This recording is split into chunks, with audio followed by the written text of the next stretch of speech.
would perhaps have expected to have saved the free kick, but early joy for England. Then Schwarz with his free kick for Sweden, who was showing signs of recovering. A mishit shot, a deflected shot, but a goal nonetheless for Andreas Andersson.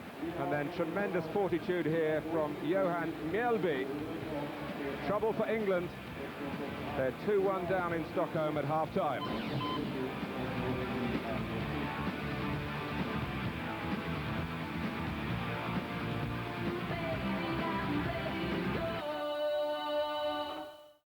Elsewhere, Republic of Ireland have beaten Croatia today by 2-0. Dennis Irwin and Roy Keane. Lithuania 0, Scotland 0. Wales and Northern Ireland play later. The Irish kick off very shortly now. We'll keep up to date with what they're doing. Here, England are in trouble. They trail by 2-1. And we're back. Let's rejoin Andy Gray and Martin Tyler. Such similarities to what happened here 6 years ago when England roared into an early lead through David Platt then, and were beaten 2-1. The day that Gary Lineker was taken off and replaced by Alan Smith, when a certain Alan Shearer was also warming up as a substitute available to Graham Taylor on that particular fateful afternoon. It's 2-1 against England again here.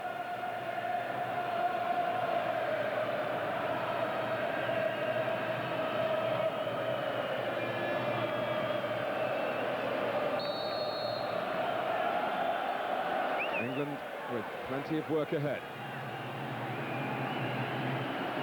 The one change made just before half-time, probably for the injured Darren Anderson.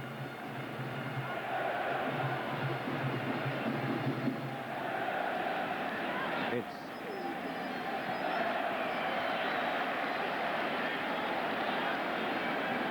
no apparent change in England's formation, certainly at the back, Andy. No, not at all. The second half. No, I think it would be more a change in tempo, particularly like getting on the front foot, speeding up the pace of the game, which I think the Swedes have controlled, certainly for the majority.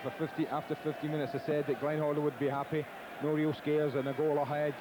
But from that moment, the Swedes just grew, shook off that surprise of losing the goal early on, and really were the dominant team in that last half hour of the first half. It's handball by Lee. Some intricate work by the mobile Larsson and Pettersson, and some very influential play in midfield from the player over the ball at the free kick, Stefan Schwarz. You would hope that England would be able to get tighter on him in the second half. Here's Ljungberg in towards Larsson, knocked away by Southgate. That'll be the score of the second goal, Larsson.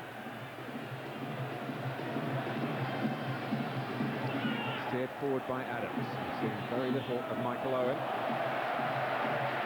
It's been very hard for him and Alan Shearer when the tide turned. Well, you mentioned Schwarz, and a simple way of dealing with Schwarz, Martin, and it would be simple as saying to Graham Lasso, listen, your left side, you take Roland Nielsen if he comes. He's your responsibility. And say to Paul Scholes, if that's the case, then leave it to Graham. You've got to get inside more centrally, alongside Insay, alongside Jamie Redknapp, and compete there.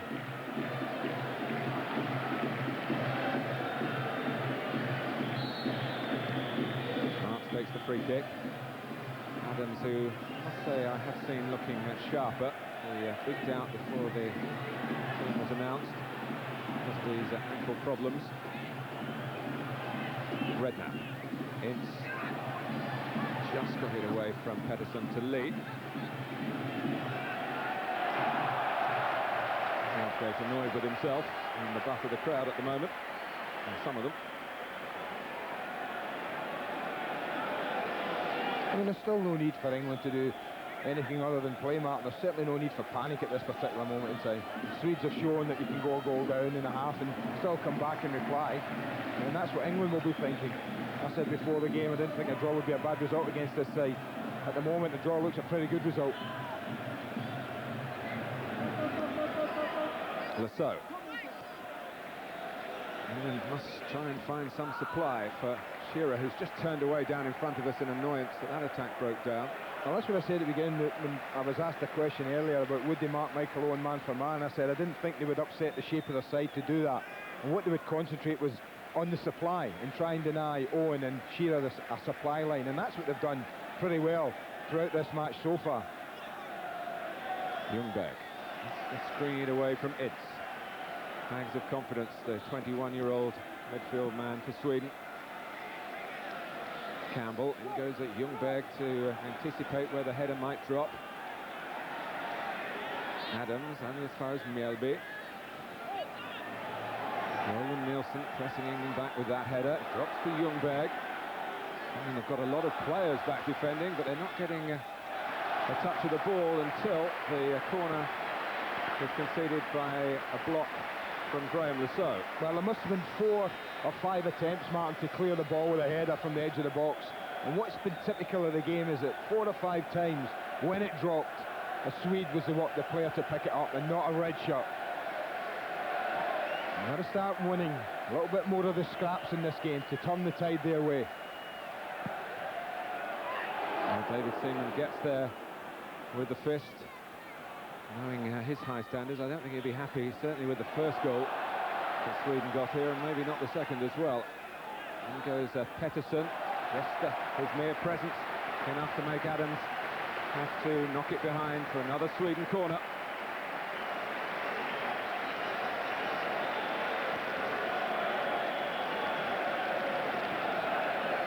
Again, they wait for Schwarz, who left Arsenal for a spell in Italy. Always been in demand in Europe, Stefan Schwarz, and you've seen perhaps why in his performance so far in this game.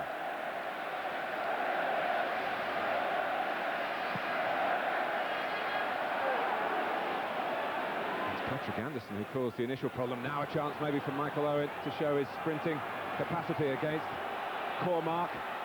And Roland Nielsen was able to get the ball away in the end, but not after the free kick has been given for Cormac's challenge. Well, I'm sure a few English supporters were up there, Martin, thinking, can he do it again? It's difficult at this level when he's no longer the surprise packet, Michael, to run 60, 70 yards with a ball, beat 2 or 3 players at this level and smash it in the top corner. But you could see the threat was there now. If you could put that 30 or 40 yards further up the pitch and he's running in between players, then that would be a worry for the Swedes. Support for Shearer coming from Campbell and from Adams. A free kick coming from Lasso.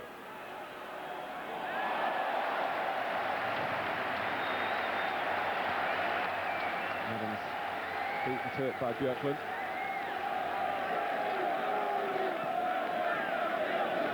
Lee.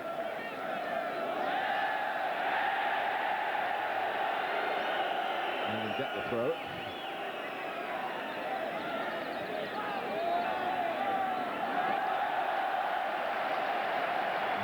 Will be a goal kick. Rodley's never let England down. Been used in a variety of roles. A number of the captains that England have on display. Lee adds to that. Sol Campbell at Tottenham, of course. Tony Adams at Arsenal. Gareth Southgate at Villa. Paul Ince at Liverpool. So there should be some strong minds out there to try and successfully wrestle with the problems that England find themselves in.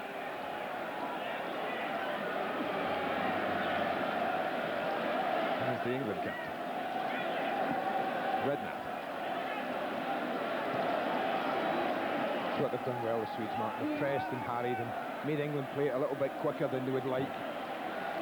Whereas that hasn't happened the other way. Schwarz, for the majority of this game, had too much time to have a look up and pick a pass. Redknapp. Clear away by Mjällby.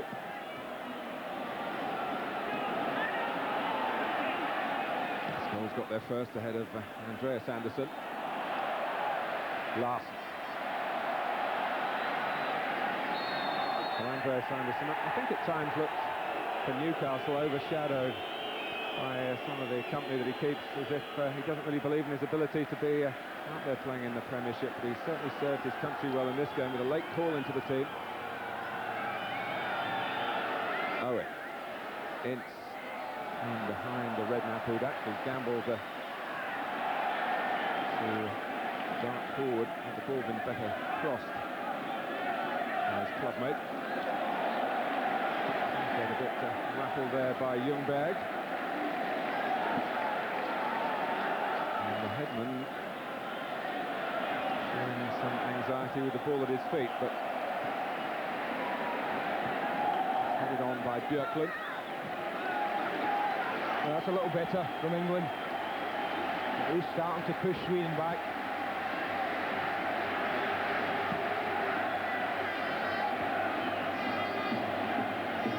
And England supporters represent about a tenth of the crowd here.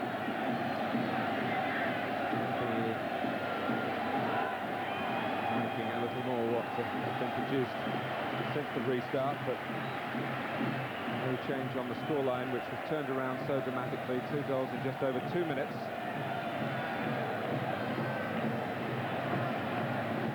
Two more qualifiers in October for England, at home to Bulgaria, away to Luxembourg, and at home to Poland in March. Poland again in an England group. Sweden at Wembley and away to Bulgaria in June, and a couple wrap up the qualifying sections in the early months of next season, finishing with Poland away.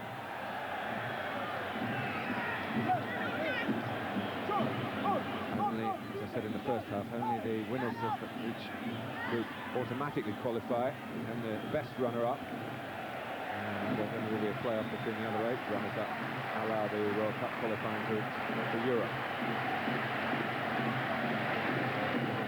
The next 13 or 14 months.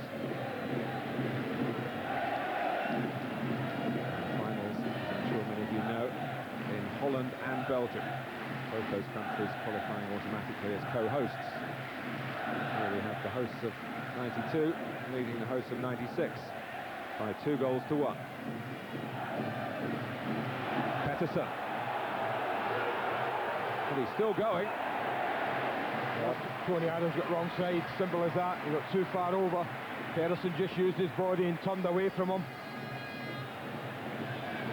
I don't know an awful lot about him, Martin, but I'd hasten to guess that his left side isn't the strongest. He didn't look confident striking that. There was a little warning. Again, the movement. Ball's played in. I think Tony Adams gets too far to the left there. You can see that. Therefore, Pettersson's able just to use the ball and turn away from him. Not a really convincing finish, but there was a threat.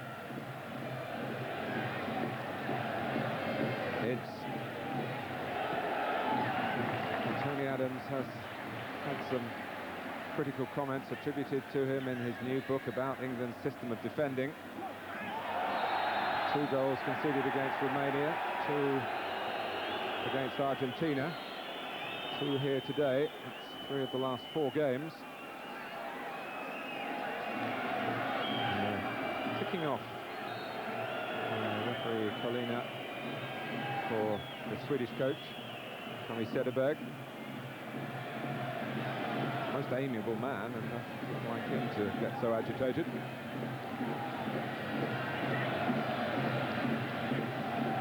Lee. Just over 10 minutes gone in the second half. I just wonder if the Swedes will get nervy again, Martin. When they might just believe they can win this game. And sometimes it can act negatively in your team. You've played ever so well and you got back in the game, and suddenly the players might just think, hey, we can win this. We don't take any chances. It might just make them a little negative and help England just to get back in and get some pressure and build some pressure and keep it. That's great tracking back by Andreas Andersson on Lasso. Larsson. And that's the tremendous capacity for recovery that Sol Campbell has.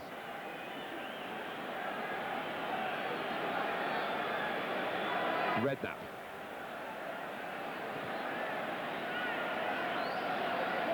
Lasso. Paul Scholes darting in. On in goes Owen, and Cormack was just there for Sweden in the nick of time. Well, he was just there. I think he went to sleep, Cormack. And he almost paid the penalty. You see Owen at the bottom, he just goes out a shot. This is not a great ball from Graham Lasso. They get away with it. But just watch Owen come to life here. And in he goes, he thinks there's something on. And he's only fractionally away, and all a touch was needed. Driven corner. Adams can't reach it. Headed back by Lasso. Flag up. So it wasn't a great initial ball. It was a tremendous ball by Scholes. Brilliant. I mean, people would argue he'd no right to get it back in from there. He was struggling, he was under pressure, and he's pulled a great ball across the 6-yard box. And Michael Owen's eyes must have lit up. But Pontus Cormac just got his concentration back on track at the right time. This has been a better start. Tempo of the game's been better. Controlled possession of the ball better. Pressed the Swedes better. And they've looked more of a threat.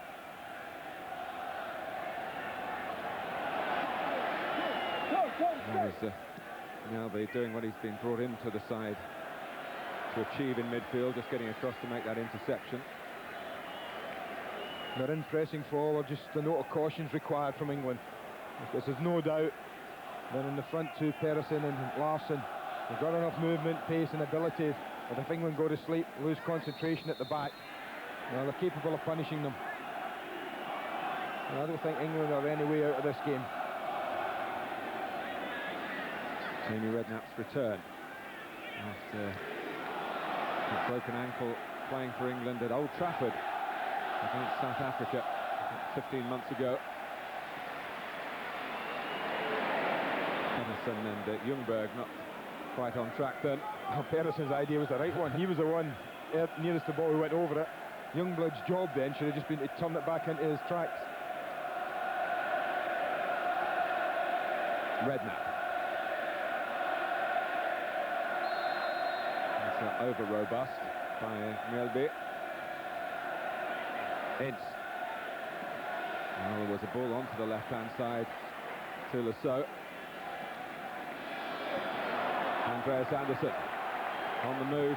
Here's Roland Nilsson here, and Sweden are supporting him well in the centre. Well, that's not like him. I tell you, he's got such quality, Nilsson. You'd have bet he'd pick out the right ball. Spoilt for choice in many ways. They got caught, England. It's the thing I talked about. Cormac. Pettersson. Cormac, a little gap opening up for a moment for him. Angle initially with Rob Lee. Roland Nilsson going in and getting it wide to Jürgen Pettersson. There's no one wide right now because of Nilsson's involvement in the centre. Cormac. Pettersson. Finished pretty high up the Bundesliga goal-scoring charts last season. 13 goals in a struggling side. This is Ljungberg. And suddenly Sweden, who've been pretty content to keep their defensive shape right and not give anything away at the start of this second half, getting their attacking game going again. That's great play from Ljungberg. Skips past Rob Lee. And I don't think so happy is playing it in wing-back position. And that's what Sol Campbell's done time and time again recently for England in games. An important last man. Oh, it was just too high for Björklund. Rangers fans will be surprised to see him up. In fact, I think Swedish fans feel the same as well. He's never scored a senior goal for his country or for any of the clubs he's played for. But I got a tip an hour or so before the kick-off. Watch out for him because the reins are going to be taken off today. Shut up. Don't say that. There he is. Well, he's due one, isn't he then? Let's just say that.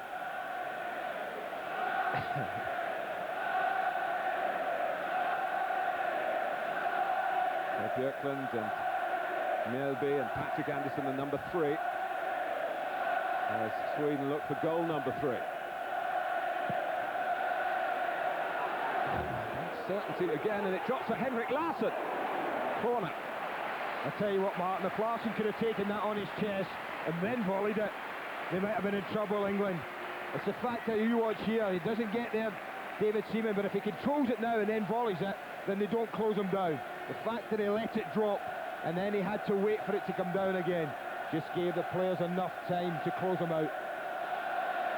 Well, David Seaman looking surprisingly unsteady in those circumstances. Here comes another Stefan Schwarz corner. And it's Mjölby who diverts it over the top after Henrik Larsson had flicked it on. I'll tell you what, they're just moving and they're getting in. I can't believe who's not tracking people. You watch Larsson, he just steps out, no one near him. Mjölby's the same. A little bit too much on his head, or otherwise he would have been celebrating an unbelievable second goal, and the third for Sweden. Going on his home club ground, incidentally, AIK of Stockholm, who are pressing towards the leading positions in Sweden's top division. Not many of the players, of course, in this squad play in their own country. It's a good time in the Swedish league for the Stockholm clubs. Great atmosphere regarding football in the city. Although you'd have to say most of the Swedish followers of football know more about the England players than their professionals in their own country. Here's a Ljungberg. Pedersen keeping pace with him through the middle. Ljungberg just had a little look to the right to see what might be on. Knew he had to go on, and he went on just too far. That's a close call, I thought, between corner and goal kick. Didn't have the best view of it, the referee, I don't think. He gave the advantage to the defenders, but this must have been a close call. He's stretching to get there, but he does get there. It's just a matter of whether Gareth South got there before it crossed the line or not. Not a lot in it. Any doubt, of course, favouring the defending team. But Tommy Soderberg, the Sweden manager, will be a little happier at this moment. I thought they had 15 pretty rocky minutes at the start of this half. They've been anxious to get some attacking movement going. Certainly had a pretty good last 5 minutes. Roland Nilsson won that race with Graham Lasso, trying to get it into an area where he thought Lasso could have attacked it and maybe taken it on. And players have been saying, don't believe what you read in the papers, maybe we don't believe what you read in a couple of famous publications as well, but there's a great spirit in the camp, the players bursting for the chance to play again after the traumas of going out of the World Cup. Good advantage played by the referee here, although Mjölby was in the end taken by surprise. Was a foul, but Sweden had the ball. And I'll tell you, Martin, if it's Paul Ince, and I think it was Paul Ince, and the referee thinks it's as serious as that, and I think, has he been already booked into, hasn't he, first half? Yeah. And he could be in trouble. He might well be off. He is off. Paul Ince is off, Martin. Second yellow card. Out comes the red, and England, in their first match since the sending off of David Beckham, lose Ince, who's walked a pretty fine line in his international career and at times in his club matches as well, and he walks now to the tunnel, and England are down to 10 men. Well, I'd like to put a case up, Mark, that this isn't worthy of a yellow card. But look how high it is. He's late. Anderson's almost through in onto the last line of defence.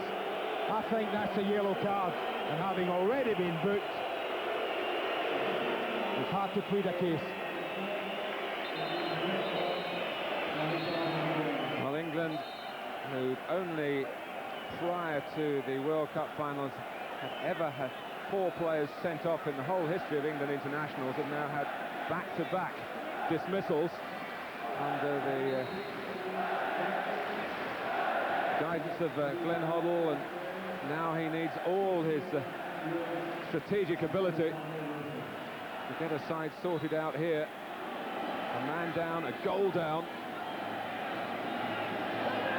And he's not a referee likely to miss that sort of thing. Molina from Italy. Well, England have changed, and they had to. This time they've gone to a back 4. Sol Campbell will play it right back. Adams, Southgate, Lasso across there. And I think he's going to have to go Lee, Scholes, Redknapp in a narrow midfield. I wouldn't sacrifice one of the front 2 when you need a goal. I'd leave them both up top. Play 3 in midfield.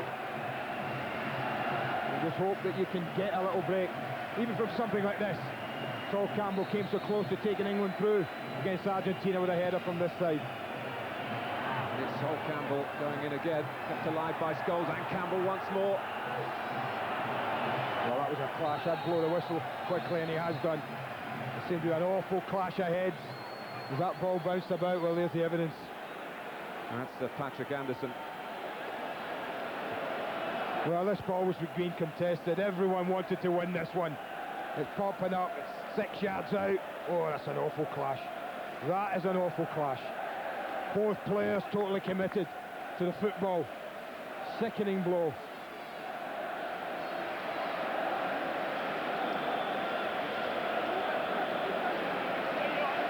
Well, they're a danger, England, when they take corners, and this is a brilliant corner.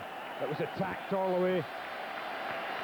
Just then as it come across, both Anderson and Sol Campbell, both of them wanted it. Campbell for a goal, Anderson defensively. Well, Patrick Anderson is on his feet and heading for the doctor, I guess. Yeah. Stitches. Going down the tunnel. With a towel clasped to his head. Well, a brief pause on a dramatic afternoon here to tell you what's coming up tomorrow. Oxford against Portsmouth, live on Sky Sports from the Nationwide Division 1. And just to remind you, next Wednesday, Chelsea against Arsenal from the FA Carling Premiership. And we start on Sky Sports 1 at 7:30. So Sol Campbell happily back on his feet. The Dr. Tim Sonnex there on the right as we look. Alan Smith, the physio. And Campbell, I think, will come back quicker than Patrick Anderson. As Tommy Söderberg